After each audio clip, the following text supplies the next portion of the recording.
কিন্তু কিন্তু আপনার মনে হয় না যে একাত্তরকে যে আওয়ামী লীগ তাদের মৌরুষি পাট্টা করতে পেরেছে তার কারণ হচ্ছে যে আপনারা তো একাত্তরকে আপনারা মনে হয় আওয়ামী লীগের চেয়েও বেশি একাত্তরকে আওয়ামী লীগের মনে করেন, মুক্তিযুদ্ধকে আওয়ামী লীগের মনে করেন।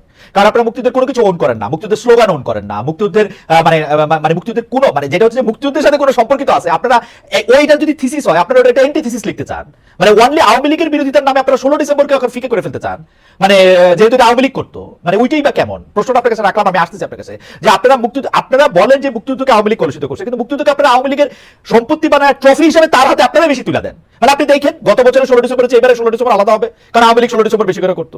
মুক্তিযুদ্ধের শব্দটা এখন একটা গালাগালিতে পরিণত হবে, কারণ আরো আওয়ামী লীগ মুক্তিযুদ্ধের বেশি ইয়াতে পরিণত দিচ্ছে। জয় বাংলা বলা যায় না 75 থেকে 96 পর্যন্ত 21 বছর, কারণ আওয়ামী লীগের স্লোগান এটা। মানে ওয়াই ইজ দ্যাট? আমি এটা নিয়ে আসলে ইয়ার কাছেও জানতে চাবো, যারা মঞ্জুরুল ইসলাম আপনার কাছেও জানতে চাবো। আমি আপনার কাছে স্পেসিফিক যে প্রশ্নটা করি যে সেটা হলো যে আসলে ঢাকা ইউনিভার্সিটিতে ওই 7 নভেম্বরের সভাটা নিয়ে আমরা যেটা বলতেছিলাম, এইটার পিছনে কি আসলে ইসলামী ছাত্র শিবির আপনারা বিএনপি কে ঢুকতে দিতে চান না বা বিএনপি ছাত্রদলকে ঢুকতে দিতে চান না, এবং যেই কারণে আপনারা এটা সাধারণ শিক্ষার্থীদের ব্যানারে একটা মানে এরকম একটা কিছু করতেছেন, হিসাবটা কি এইটা? আর ওইটা একটু বলে তো যে মুক্তিযুদ্ধটা আপনারা পার্মানেন্টলি মুক্তিযুদ্ধের সাথে আওয়ামী লীগকেই ট্যাগ করে রাখতে চান কিনা। ঢাকা বিশ্ববিদ্যালয়ের পোস্টার লাগানো নিয়ে যে বিষয়টা আসছে অভিযোগ ছাত্র দলের পক্ষ থেকে, এটার ব্যাপারে স্পষ্ট করে বলতেছে যে এখানে ছাত্র শিবিরের কোনো সম্পৃক্ততা নাই। এখানে এই জন্য নাই যে যেহেতু ছাত্র জনতা ঢাকা বিশ্ববিদ্যালয়ে বিশেষ করে সাধারণ ছাত্ররা তারা ছাত্র রাজনীতি নিষিদ্ধ বা ছাত্র রাজনীতি চায় না এরকম একটা বক্তব্য দীর্ঘদিন ধরে দিয়ে আসছে, কাজে তাদের সেই জায়গা থেকে হয়তো এই ধরনের কথা আসতে পারে বা তারা মিছিল করতে পারে বা তারা প্রতিবাদ করতে পারে। এইটা ছাড়া ইসলামী ছাত্র শিবির এর সাথে সম্পৃক্ত এটার অভিযোগ তোলা যায় বা অভিযোগ হয়তো মানে দু একজন তুলছেন, বাট ইসলামী ছাত্র শিবিরের অভিযোগ এবং সত্যতা প্রমাণ করা কখনো সম্ভব হয়নি। আর আরেকটি বিষয় মুশাররফ ইসলাম ভাই বলছেন, সেটা বলতেছে ছাত্র শিবির ছাত্র রাজনীতি নিষিদ্ধ চায় না। ছাত্র শিবির ছাত্র রাজনীতির পক্ষে বক্তব্য দিয়ে আসছে এবং ছাত্র শিবির ছাত্র রাজনীতির সংস্কার চায়। সংস্কার নিয়ে আলাদা আলোচনা হতে পারে। কাজে এখানে আমি যদি বলি যে ঢাকা ইউনিভার্সিটিতে পোস্টার লাগানো এবং সেই পোস্টারের বিরুদ্ধে মিছিল করা ইত্যাদি এই ঘটনার সাথে ছাত্র শিবিরের কোনো সম্পৃক্ততা নাই। আর মুক্তিযুদ্ধের ব্যাপারে যদি বলি, মুক্তিযুদ্ধের ক্ষেত্রে মুক্তিযুদ্ধ নিঃসন্দেহে আমাদের একটা পরম পাওয়া, যে যার মাধ্যমে আমরা একটা নতুন জাতি হিসেবে আমাদের নিজেদেরকে পরিচয় দিতে পারি। এখানে মুক্তিযুদ্ধ আওয়ামী লীগ করতো, বেশি উদযাপন করতে, এখন আমরা করবো না, আমরা মনে হয় যে এই জায়গা আমরা বিশ্বাসী না।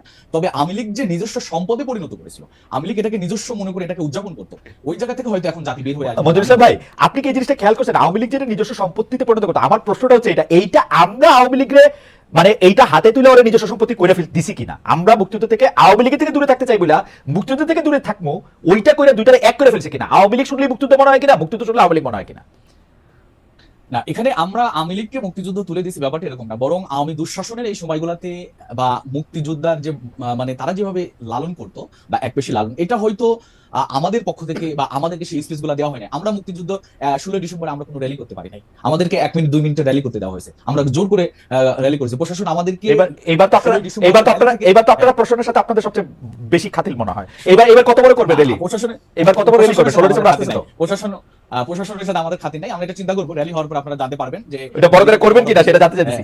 সেটা বড় করে করবো কি করবো না সেটা সিদ্ধান্ত আসবে, মানে বেশি দিন তো নাই, পরিকল্পনা করলে এত বড় করে করতে পারবেন না তো। নিশ্চয়ই এটা আপনারা একদিন 2 দিনের ব্যবধানে অনেক বড় পরিকল্পনা করে বাস্তবায়ন করতে পারি। আচ্ছা, আমি প্রশ্নটা করি, থ্যাংক ইউ। আমি প্রশ্নটা করি যে আওয়ামী লীগ সরকার পতনের পর আমরা খেয়াল করেছি যে ছাত্রলীগে থাকা ছাত্র শিবির নেতার আত্মপ্রকাশ করতেছে নানাভাবে, এমনকি জুলাই আন্দোলনের সমন্বয়কও আমরা দেখতে পাচ্ছি যে ছাত্র শিবির নেতা। এই ধরনের কৌশলের কারণে গত 15 বছর শিক্ষা জীবন, ছাত্র রাজনৈতিক কেরিয়ার সবই আপনারা ঠিক রাখতে পেরেছেন, কিন্তু ছাত্রদলের অনেকে শিক্ষা জীবন কেরিয়ার ধ্বংস হয়ে গেছে বিগত সরকার আওয়ামী লীগ ছাত্রলীগের নিপীড়নের কারণে। অনুপ্রবেশের এই রাজনীতি কি আপনাদের সাংগঠনিক সিদ্ধান্ত হয়েছে নাকি ব্যক্তিগত সিদ্ধান্তে? প্রথম হলো যে অনুপ্রবেশ বলতে অনুপ্রবেশে ধরেন আমি ছাত্র শিবির করি, আমি ছাত্রলীগের একটা কেন্দ্রীয় পদ নিয়ে বসে আছি, আমি 2 মাস পরে অনুপ্রবেশ করছে বলে আমার জানা নাই। না আমার জানা নাই, আমি শিবিরের কেন্দ্র সভাপতি হিসেবে বলে আমার জানা নাই। ছাত্র শিবিরের অনুপ্রবেশের অভিযোগ নিয়ে আসা হয়েছে। অভিযোগগুলো আমি বলতে পারি, ঢাকা বিশ্ববিদ্যালয়ের সেক্রেটারি ব্যাপারে একটা অভিযোগ আসছিল। তিনি কোনো ছাত্রলীগের কোনো কমিটিতে ছিল না, তিনি ছিল ঢাকা বিশ্ববিদ্যালয়ের একটা ডিবেটিং সোসাইটির একটা ক্লাবের সে হলো দায়িত্ব পালন করতো। এটা ছাড়া আর কোনো কিছু আমার কাছে মনে হয় যে কেউ স্পষ্ট করতে পারবে না বা প্রমাণ করতে পারবে না, অভিযোগ করতে পারবে। তবে এটা অভিযোগ প্রমাণিত যে অসংখ্য মানে দলীয়, মানে আমি একদম স্পেসিফিকলি বলি, আপনি একটু যারা মঞ্জুর ইসলাম আপনাকে অনেকে ফলো করেন এবং আপনার কাছে আপনার মুখে শুনলে এটা পরিষ্কার হয়ে যাবে। মঞ্জুর ইসলাম ভাই, এই যে ঢাকা বিশ্ববিদ্যালয়ের শাখার যে সেক্রেটারি বাংলাদেশ ইসলামী ছাত্র শিবিরের জেনারেল সেক্রেটারি জনাব এস এম ফরহাদ, সমাজ কল্যাণ ও গবেষণা ইনস্টিটিউটে কি ছাত্রলীগের পদ ছিল না ওনার? না, ছাত্রলীগের মানে এস এম ফরাদ বলে মানে এস এম ফরাদ বলে আরেকজনকে মানে ছাত্র শিবির এস এম ফরাদ বলে চালিয়ে দেওয়ার যে একটা মানে কালচার, এটা আমরা দেখে আসছি যে ট্যাগ দিয়ে দেয়া যে এই হলো ইসলাম। আমরা স্পষ্ট করেছি না, উনি ছাত্রলীগ করেন নাই। আমরা আমাদের পক্ষ থেকে, ঢাকা ইউনিভার্সিটির পক্ষ থেকে আমরা স্টেটমেন্ট দিয়ে পরিষ্কার করছি বিষয়টাকে। না, উনি ছাত্রলীগ করেন নাই, উনি ডিবেট ক্লাবের সাথে উনি সম্পৃক্ত ছিল। আর যে এস এম ফরহাদের কথা বলা হচ্ছে, এটা হলো অন্য এস এম ফরহাদ, সেটাও ক্লিয়ার করা হয়েছে, Okay. সেটাও সোশ্যাল মিডিয়াতে আসছে। Okay. কাজে যেটা ক্লিয়ার। এখানে আরেকটা বিষয় আমার একটু বাকি ছিল, আপনি বলেছিলেন যে আপনার আচ্ছা, মনে last, হয় last, এটা last, মনে এই করি প্রসঙ্গে- যে সমন্বয়ক দ্বারা এই প্রসঙ্গে লাস্ট, এই যে ইসলামী ছাত্র শিবিরের সভাপতি জনাব সাদিক কায়েম, যিনি আসলে সমন্বয়কদের একজন ছিলেন, তিনি তো আর ইসলামী ছাত্র শিবিরের পরিচয়ে সমন্বয়ক ছিলেন না, তারকে আরেকটা পরিচয় নেওয়া হয়েছিল, তাই না? ব্যাপারটা কিরকম? মানে বুঝলেন, মানে সমন্বয়ক হিসেবে, সমন্বয়কের ক্ষেত্রে আমরা স্পষ্ট করতে পারি যে আমাদের অনেক জনশক্তি আন্দোলনে ছিল, সরাসরি আন্দোলনে ছিল, এবং এই আন্দোলনে আমি মনে করি যে এই আন্দোলনের অন্যতম স্টেক হোল্ডার হিসেবে ইসলামী ছাত্র শিবির ভূমিকা পালন করেছে।